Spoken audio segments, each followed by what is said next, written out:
And so Paul argues here that Jesus was God.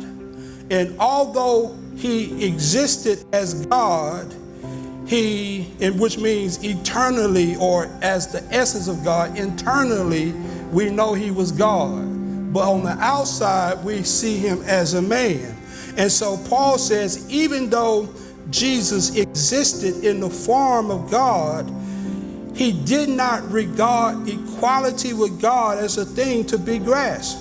And so in other words, he didn't walk around beating his chest saying, I'm God. But what he did was he emptied himself. And what this means is he laid aside his privileges as God, but he still retained his power as God. I don't know why I was thinking about the movie Coming to America. And Eddie Murphy's character, you know, he was the prince and he was a royalty. He had money. But when he was in America, he didn't flaunt that. You know, he didn't walk around like that. Matter of fact, he got him a job at a burger joint. You know, he was working to earn his money, but he had royalty. And yet he didn't go around flaunting that. He didn't go around parading that, but he walked in an humble spirit.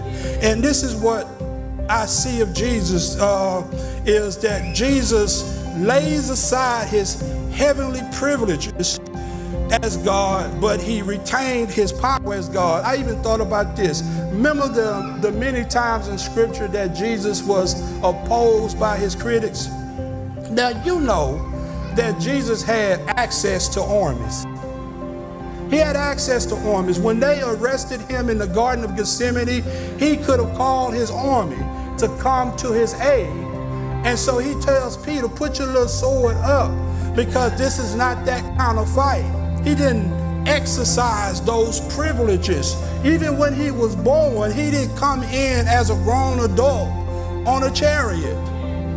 He didn't come parading and saying the king is here, but he came and was born in a manger, lowly estate. But he was God.